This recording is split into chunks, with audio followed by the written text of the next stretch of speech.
एक आलीशान शहर के सबसे पॉश इलाके में खड़ी थी वह लग्जरी हवेली। दूर से देखने पर ही अंदाजा हो जाता था कि यह किसी आम इंसान का घर नहीं है। ऊंचे ऊंचे लोहे के गेट, संगमरमर की सीढ़ियां, चारों तरफ फैले हरे भरे बाग और अंदर कदम रखते ही चमचमाती फर्श, झूमर, महंगे सोफे और दीवारों पर टंगी विदेशी पेंटिंग्स। इस हवेली का मालिक था शहर का मशहूर सेठ, करोड़ों की संपत्ति का मालिक, बड़े बड़े बिजनेस का बादशाह। लेकिन इतनी दौलत, इतना रुतबा होने के बावजूद उसके चेहरे पर पिछले 3 साल से सुकून नहीं था। हवेली के बीचों बीच एक खास कमरे में जमीन के नीचे छुपी थी एक रहस्यमयी तिजोरी। ये कोई साधारण तिजोरी नहीं थी। इसे बनाने में विदेशों के इंजीनियर लगे थे। इसमें ऐसी तकनीक इस्तेमाल हुई थी जिसे देखकर बड़े बड़े एक्सपर्ट भी दंग रह जाते थे। कहा जाता था कि उस तिजोरी के अंदर करोड़ों का खजाना था, सोना, हीरे, कीमती दस्तावेज और कुछ ऐसे राज जिनकी कीमत पैसों से कहीं ज्यादा थी। लेकिन समस्या यह थी कि तिजोरी बंद थी और पिछले 3 साल से कोई भी उसे खोल नहीं पाया था। सेठ ने दुनिया भर से इंजीनियर, वैज्ञानिक, ताला खोलने वाले मास्टर, हैकर्स और टेक्नोलॉजी एक्सपर्ट बुलवाए। कोई अमेरिका से आया, कोई जापान से, कोई जर्मनी से। सबने अपनी अपनी कोशिश की। किसी ने कोड तोड़ने की कोशिश की, किसी ने मशीनों से स्कैन किया, किसी ने कहा कि यह तिजोरी बिना नुकसान के नहीं खुल सकती। लेकिन हर बार नतीजा एक ही रहा, नाकामी। तिजोरी वैसे की वैसे ही बंद रही। हर नाकामी के साथ सेठ का गुस्सा बढ़ता गया। 3 साल बीत चुके थे। करोड़ों का खजाना उसकी आंखों के सामने होते हुए भी उसकी पहुंच से बाहर था। उस दिन हवेली में फिर से हलचल थी। एक बार फिर कुछ बड़े इंजीनियर आए थे आखिरी कोशिश के लिए। सेठ भी वहीं मौजूद था। उसके चेहरे पर गहरी झुंझलाहट थी, आंखों में गुस्सा और आवाज में चिड़चिड़ापन। इंजीनियरों ने घंटों मेहनत की, मशीनें लगी रहीं, स्क्रीन पर कोड चलते रहे, लेकिन अंत में वही हुआ जो हमेशा होता था। एक इंजीनियर ने धीरे से कहा, सॉरी सेठ जी, हम भी इसे नहीं खोल पाए। बस यह सुनते ही सेठ का सब्र टूट गया। उसने जोर से मेज पर हाथ मारा और गुस्से में चिल्लाया, मैं 3 साल से परेशान हूं। दुनिया के सबसे बड़े बड़े इंजीनियर यहां आ चुके हैं, फिर भी इसे कोई खोल क्यों नहीं पा रहा है? क्या यह तिजोरी कभी खुलेगी भी या नहीं? कमरे में सन्नाटा छा गया। कोई कुछ बोलने की हिम्मत नहीं कर पा रहा था। तभी कमरे के दरवाजे के पास हलचल हुई। सबकी नजरें उधर गई। वहां खड़ा था एक 20-30 साल का दुबला पतला लड़का।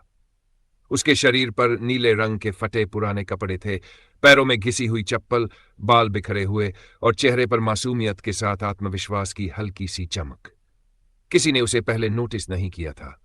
शायद वह किसी मजदूर का बेटा था या बाहर बाग में काम करने वालों में से कोई। उसने धीरे से आगे बढ़ते हुए कहा, सेठ जी, मैं इसे खोल सकता हूं। यह सुनते ही कमरे में बैठे लोग पहले तो चौंके, फिर अगले ही पल हंसी फूट पड़ी। बड़े बड़े इंजीनियर जो सालों की पढ़ाई और अनुभव लेकर आए थे, वे भी मुस्कुरा दिए। किसी ने ताना मारा, अरे बच्चा है, इसे क्या पता तिजोरी क्या होती है।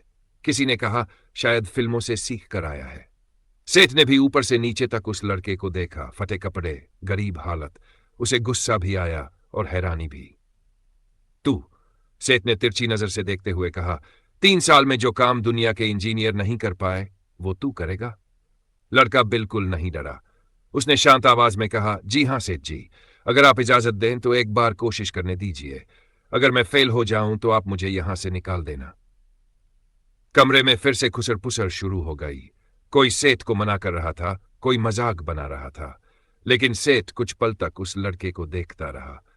न जाने क्यों उसे उस लड़के की आंखों में डर नहीं, बल्कि अजीब सा भरोसा दिखा। शायद 3 साल की नाकामी ने उसे इतना मजबूर कर दिया था कि अब वह किसी भी उम्मीद को ठुकराना नहीं चाहता था।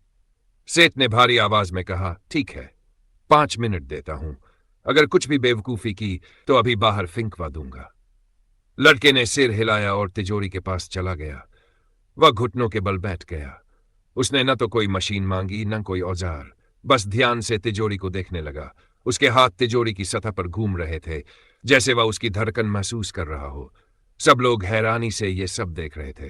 कुछ मिनटों बाद उसने अपना कान तिजोरी से लगा दिया, फिर हल्की हल्की थपकी देने लगा। कमरे में सन्नाटा था, सिर्फ उसकी उंगलियों की आवाज सुनाई दे रही थी। इंजीनियर आपस में एक दूसरे को देख रहे थे। यह सब उन्हें किसी बच्चे का खेल लग रहा था। अचानक लड़का रुक गया। उसने गहरी सांस ली और धीरे से एक खास जगह पर दबाव डाला। क्लिक, एक हल्की सी आवाज आई। सब चौंक गए। लड़के ने फिर एक खास क्रम में कुछ और बटन दबाए। क्लिक क्लिक, और तभी एक तेज लेकिन साफ आवाज के साथ तिजोरी खुल गई। कमरे में जैसे समय थम गया। सबकी आंखें फटी की फटी रह गईं। कोई यकीन नहीं कर पा रहा था कि जो काम 3 साल में नहीं हुआ वह इस गरीब से दिखने वाले लड़के ने कुछ ही मिनटों में कर दिया। तिजोरी के अंदर चमचमाता हुआ खजाना दिख रहा था। सोने की ईंटें, हीरे, कीमती कागजात। सेठ के मुंह से शब्द ही नहीं निकल रहे थे। कुछ पल बाद वह आगे बढ़ा, अपनी आंखों से तिजोरी को देखा, फिर लड़के की तरफ देखा। ये तूने कैसे किया? उसकी आवाज में अब गुस्सा नहीं बल्कि हैरानी और सम्मान था। लड़का मुस्कुराया। सेठ जी, आपने इसे बहुत महंगी तकनीक से बनवाया है, लेकिन इसमें एक छोटी सी चीज की कमी थी, इंसानी सोच की। सब लोग मशीनों से इसे तोड़ने की कोशिश कर रहे थे, पर किसी ने इसे समझने की कोशिश नहीं की। मैं बचपन से ताले ठीक करता आया हूं। मेरे पिता ताले बनाने और खोलने का काम करते थे। उनसे मैंने सीखा कि हर ताले की अपनी एक आवाज होती है। सेठ की आंखों में नमी आ गई। उसे अपनी गलती का एहसास हुआ। उसने कभी यह नहीं सोचा था कि जान सिर्फ बड़ी डिग्रियों या महंगे कपड़ों में ही होता है। तेरा नाम क्या है? सेठ ने पूछा। मेरा नाम आर्व है, लड़के ने जवाब दिया। सेठ ने उसी वक्त ऐलान किया कि आर्व को इनाम में बहुत सारी रकम दी जाएगी। उसने उसे अपने साथ काम करने का ऑफर भी दिया, पढ़ाई का पूरा खर्च उठाने का वादा किया। कमरे में मौजूद लोग जो थोड़ी देर पहले हंस रहे थे, अब शर्म से सिर झुकाए खड़े थे।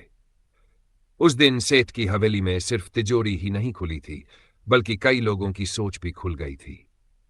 एक गरीब, फटे कपड़ों में रहने वाला 65 साल का लड़का यह सिखा गया कि काबिलियत कभी कपड़ों, उम्र या हालात की मोहताज नहीं होती।